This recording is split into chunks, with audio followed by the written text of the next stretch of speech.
एक बार सुमेरगिरी पर्वत पर महात्माओं का सम्मेलन हुआ। उन मुनियों की सभा में सभी महात्मा गए तो विश्वामित्र भी जाने लगे। लेकिन उसी समय शकुंत नाम का राजा उस सभा में सम्मिलित होने गया तो बीच में नारद जी मिल गए। नारद जी बोले, कहाँ जा रहे? राजा बोला, सत्संग में जा रहे। तो शकुंत नाम के राजा से नारद जी बोले, तुम हमें गुरु मानते हो या नहीं? राजा बोला, महाराज आप ही को तो गुरु मानते, किसको मानेंगे? तो नारद जी बोले, सुनो, सभा में जाना, सबको प्रणाम करना, वहाँ विश्वामित्र जी मिलेंगे, उनको प्रणाम नहीं करना। क्यों महाराज? अपराध हो जाएगा, वो श्राप दे देंगे, तुम चिंता मत करो। अरे वो ब्रह्म ऋषि थोड़ी है, उनको तुम प्रणाम मत करो। राजा बेचारा सीधा साधा था, मान गया, सबको प्रणाम किया। सभा में विश्वामित्र जी को प्रणाम नहीं किया। विश्वामित्र जी नाराज हो गए। बीच सभा से ही उठ करके राम जी के पास आए। राम जी सो रहे थे, लक्ष्मण जी दरवाजे पर थे। पूछा, कहाँ है राम? लक्ष्मण जी बोले, महाराज वो तो सो रहे हैं। विश्वामित्र जी बोले, जिसके राज्य का राजा सोता है उसकी प्रजा को दुखी दुख मिलता। लक्ष्मण जी बोले, हो क्या गया, हमें तो बताओ। विश्वामित्र जी बोले, तुम्हें नहीं बताना है। राम जी को बोला, शोर सुन करके राम जी आ गए। क्या बात है महाराज, आप क्यों परेशान हो रहे? विश्वामित्र जी बोले, एक राजा ने हमारा अपमान कर दिया। राम, तुम्हारे होते हुए अगर हमारा अपमान हो जाए, इससे बड़ा अपराध कुछ नहीं हो सकता है। राम जी ने तुरंत धनुष उठा लिया। बोले, गुरुजी आप बताओ तो किसने अपमान किया? विश्वामित्र जी बोले, नहीं नहीं, तुम तो सोते रहो, तुम्हें क्या खबर? महात्माओं की बेइज्जती हो रही, तुम्हें खबर नहीं है? राजा बन गए तो भूल गए। राम जी को बड़ा बुरा लगा। महाराज किसने अपराध किया? एक राजा ने किया। पहले प्रण लो, हमें वचन दो कि अगर जिसने अपराध किया उसको दंड क्या दोगे? राम जी ने गुरु जी के चरण पकड़ करके कहा, हे गुरुदेव, जिस भी राजा ने तुम्हारा अपराध किया हो, भले ही वो मेरा भाई क्यों ना हो, उसको हम मृत्यु दंड दे करके मानेंगे, उसका वध कर देंगे। शकुंत नाम के राजा को पता लगा राम जी हमें मारने वाले हैं। मन ही मन कहने लगा, गुरुजी की अच्छी बात मानी, न नारद जी की बात मानते न आफत फंसती। अब जब राम जी ही मारने वाले हैं तो बचाएगा कौन? रोते रोते शकुंत भागे। रास्ते में नारद जी फिर मिल गए। गुरुजी प्रणाम। नारद जी बोले, कहाँ जा रहे हैं? राजा बोलो, अपने मरने की लकड़ियां खरीदने। क्यों, क्या बात है? क्यों मरना क्यों चाह रहे? शकुंत नाम का राजा बोला, तुम्हारी आज्ञा का फल है क्या? अरे आपने ही तो आज्ञा दी थी, सबको प्रणाम करना, विश्वामित्र को मत करना। हमने सबको कर लिया, विश्वामित्र को नहीं किया। उसी का परिणाम हमको मारने का, वध करने का दंड दे दिया है। अब तो तुम ही बचा सकते हो। नारद जी बोले, हम भी नहीं बचा सकते। तो कौन बचाएगा? एक काम करो, इसी रास्ते में आगे जाकर के हनुमान जी की माता अंजनी माता रहती हैं, तुम उनके चरण पकड़ लो। अब तो वही हैं जो तुम्हें बचा सकती हैं। भागा भागा राजा माता अंजनी के दरवाजे पर रोता हुआ बैठ गया। माता अंजनी ने दरवाजे खोले। क्या बात, क्यों रो रहे हो? माँ, पहले वचन दो, मृत्यु दंड से हमें बचा लो, पहले वचन दो।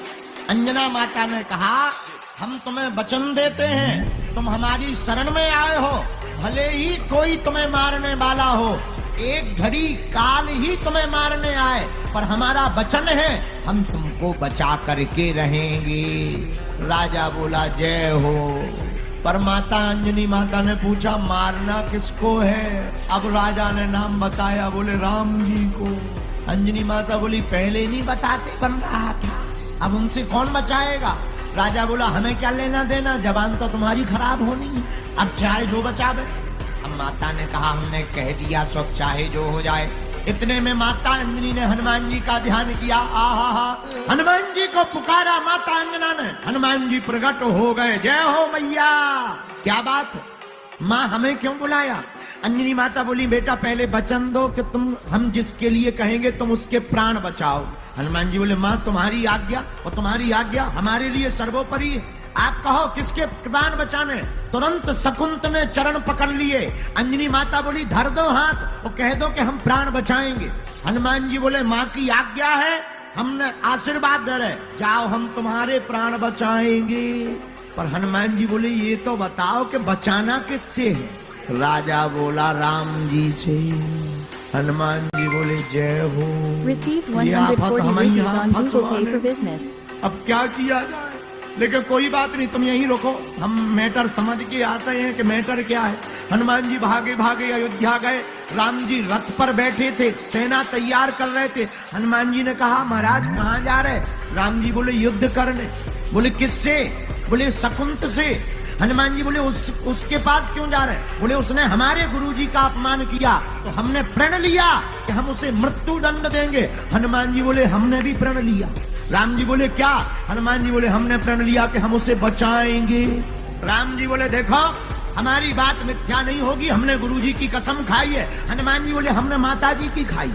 और तो और जब हम उसे वरदान दे रहे थे तब हमने ये भी कहा था कि हम अपने इष्ट की कसम खा रहे कि तुझे बचाएंगे। हमने भी तुम्हारी कसम खाई है, हम भी बचा के रहेंगे। राम जी बोले हमने गुरुजी की कसम खाई, मार के रहेंगे। हनुमान जी बोले अब जो होगा सो देखा जाएगा। राजा के पास भागे भागे आए। बोले इतना खतरनाक मैटर है, तुम्हें हमारे पास लाना था।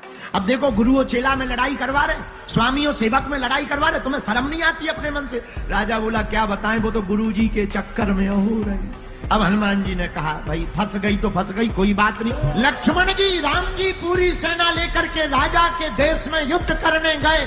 हनुमान जी भागे, शकुंत को लेकर के भग गए। राम जी गए।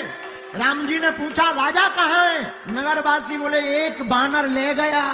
राम जी समझ गए हनुमान जी ले गए, क्योंकि उनकी भी वचन फंसे हैं। हनुमान जी एक प्रांत में ले जाकर एक नदी के किनारे बैठा दिया, अपनी पूंछ का परकोटा बना दिया और राजा को छुपा दिया। और बोले सुनो राम राम बंद नहीं होना चाहिए, तुम्हारा राम बंद के तुम्हारी नस कट। राजा बोला महाराज मरिए ना, चाहे जो हो जावे। अब बेचारा राजा पूंछ के बीच में छिपा बैठा। नारद जी ने राजा शकुंत से पूछा क्यों डर लग रहा। राजा बोला डर, हमारे प्राण निकल रहे, तुम डर की पूछ रहे। लेकिन एक भाव है क्या। बोले अब हमें डर कम है। बोले क्यों। बचाने वाले कोई साधारण नहीं है। राम जी लक्ष्मण जी सेना लेकर आ गए हनुमान जी के सामने। रथ पर खड़े हो गए, सेना पीछे, लक्ष्मण जी बगल में, हनुमान जी सामने। हनुमान जी तो आंखी बंद करे गा रहे श्री राम जय राम। राम जी बोले कहाँ है राजा। हनुमान जी बोले हमें नहीं है पता। राम जी बोले कैसे नहीं है पता।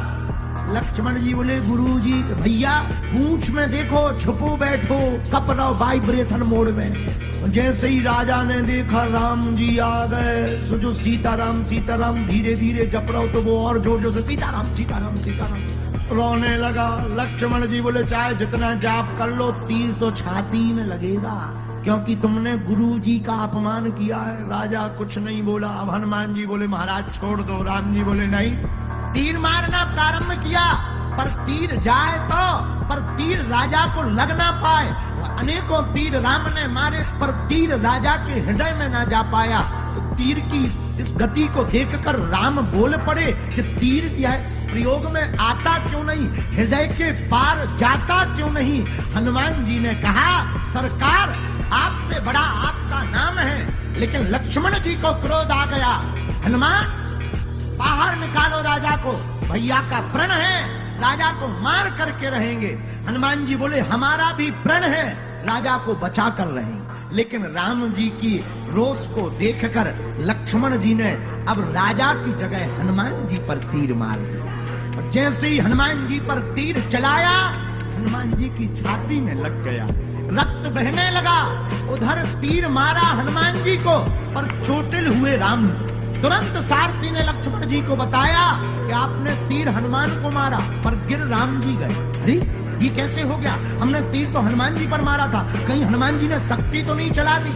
और जब देखा हनुमान जी के तो तीर लगा था, रक्त बह रहा था, लेकिन हनुमान जी के हृदय में सीता राम जी थे। वह तीर हनुमान जी के हृदय को चीरता हुआ राम जी को लग गया है। तुरंत हनुमान जी बेहोश हो गए।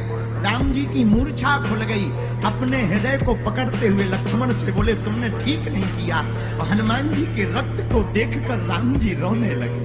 अपना एक हाथ फेरा, हनुमान जी के हृदय के घाव को ठीक कर दिया और दूसरे हाथ से सिर पर हाथ सहलाने लगे।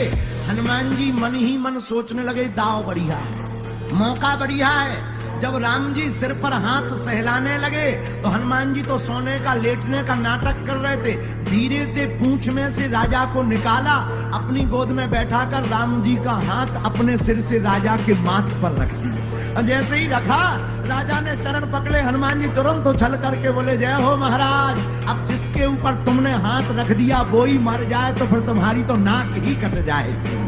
उसी समय गुरुजी आ गए और गुरुजी ने यह दशा देखी, प्रेम की विह्वलता देखी, तो विश्वामित्र ने कहा, राम जाओ, हमने राजा को क्षमा किया, तुम भी राजा को क्षमा कर दो, इसे जीने का अभय आशीर्वाद दे।